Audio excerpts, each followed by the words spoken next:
cette semaine, c'est Gabor, le chef du chalet d'altitude à Pierre-Piercé qui nous régale. On s'occupe de la troisième recette de cette semaine, donc il est parti sur un cabillaud qu'il a associé avec plein de petits légumes du moment.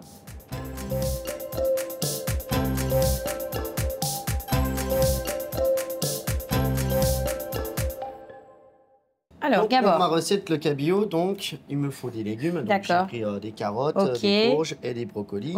Et qu'on va mettre ça dans l'eau que j'ai bien sûr. Donc, eau bouillante salée. Eau bouillante salée. Tiens, je récupère ça et ça. Je mets tout d'un coup? Tout d'un coup, exactement. Donc là, l'idée, c'est de les blanchir, de les cuire, de... Alors, les cuire. Ok. Donc, cuisson, pendant combien de temps tu veux qu'ils soient un peu croquants, j'imagine? Un peu croquant. Donc, moi, je mets ça entre 10 et 15 minutes. D'accord.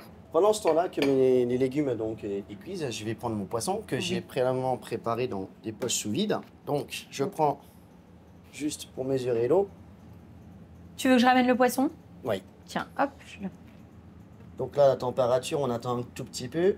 Il faut vraiment que ça soit monté à 70 degrés. D'accord, 70 degrés. Donc toi, tu les as mis dans des petites poches. Oui.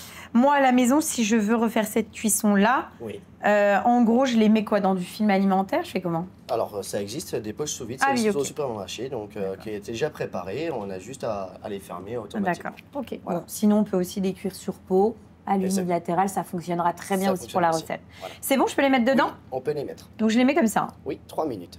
Et là, on part donc pour 3 minutes? Exactement. Tu vois, Valentine, là, j'ai récupéré la sauce japonaise qu'on a utilisée en entrée. D'accord. Et qu'on va utiliser pour notre plat. Ah, ok. Tu recycles la sauce, à la limite, je recycle. Autant finalement l'utiliser si ça se marie très très bien. Exactement. Donc tu peux me rappeler les ingrédients justement de ta sauce? Alors, il faut du jus d'orange. Oui. La sauce teriyaki. Et yakiniku. D'accord. Sel, poivre, tout simplement. Donc tout ça, c'est effectivement des sauces qu'on trouve dans les épiceries asiatiques. Exactement. Pendant ce temps-là, je vais préparer donc, je prends toujours la pomme granny que j'ai utilisée en entrée, en brunoise. D'accord. Le champignon de Paris, c'est pareil. Donc on le gardera tout à l'heure aussi pour le plat. Oui. Et donc tu le... Et là, je vais faire tout simplement un émincé. D'accord.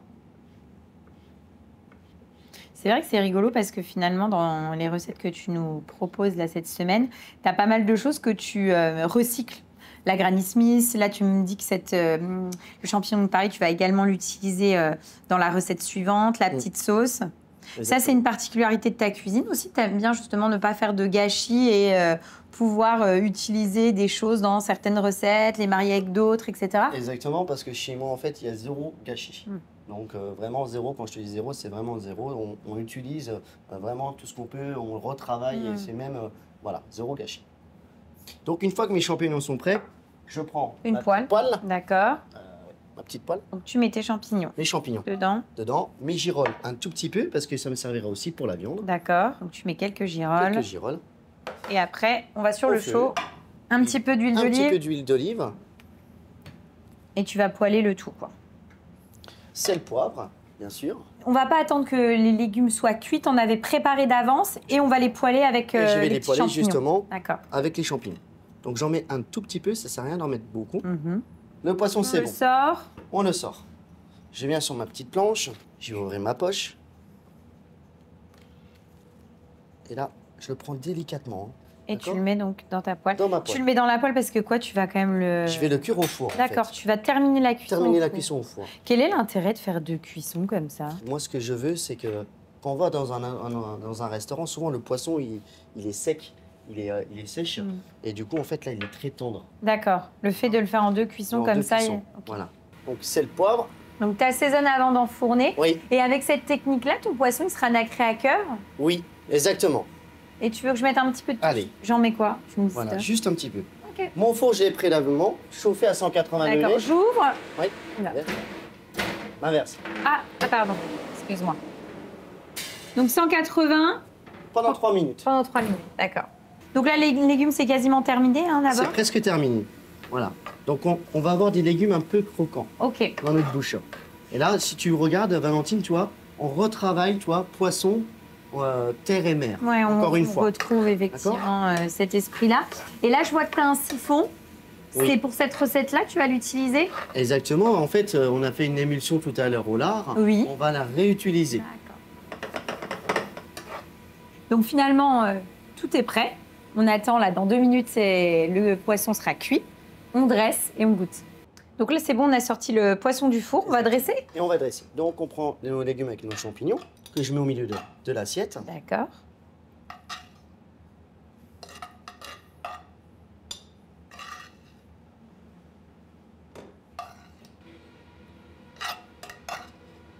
Donc là, tu mets effectivement tous tes petits légumes, champignons. Exactement. Je vais utiliser la sauce japonaise. D'accord.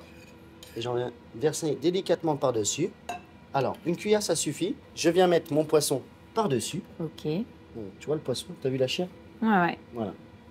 Donc tu le mets Délicatement. dessus. Je viens mettre mes pommes Granny Smith. D'accord. Donc là, pour apporter une petite touche Juste un tout petit peu autour. d'acidité. D'accord. Donc là, c'est Alors, œuf de truite. ok. D'accord. Donc pour apporter une touche iodée Touche, supplémentaire. Exactement. Émulsion lard, Mhm. Donc on est vraiment dans le terre et mer là. terre et mer. Pour le coup. Et je viens mettre autour. D'accord. Donc ton émulsion. Voilà. En fait, finalement, ça cache tous tes petits légumes pour C'est ce qu'il créer faut. un petit peu l'effet de surprise. Effet de surprise. Comme ça, les gens, ils voient qu'il y a des légumes. Et là, je vais mettre quelques fleurs. Là, j'ai là, regarde Valentine, là, on a des roses. D'accord. Tu vois? Juste pour donner un peu de goût. D'accord? Et là, la vinaigrette. Ok. Que je viens déposer délicatement Sur ton poisson. sur mon poisson. Bon, on va goûter ça. Bon, bah c'est parti, on y C'est va. parti. C'est bon. La cuisson du poisson, elle est bien. En fait, moi, ce que j'aime beaucoup dans cette recette-là, c'est le mariage finalement entre le côté un peu sauce thaï, tu vois, et le lard. Je trouve que c'est rigolo, l'émulsion, les deux fonctionnent bien. Exactement. J'avais peur du résultat, je me suis dit, tiens, c'est bizarre d'associer les deux. Et pourtant, ça fonctionne très, très bien. Ouais. Donc voilà, on est sur un terre et mer, je dirais, facile, accessible et qui est excellent. Donc bravo, encore une belle recette. On fait quoi ensuite? On va travailler sur donc, la viande, la salle d'agneau.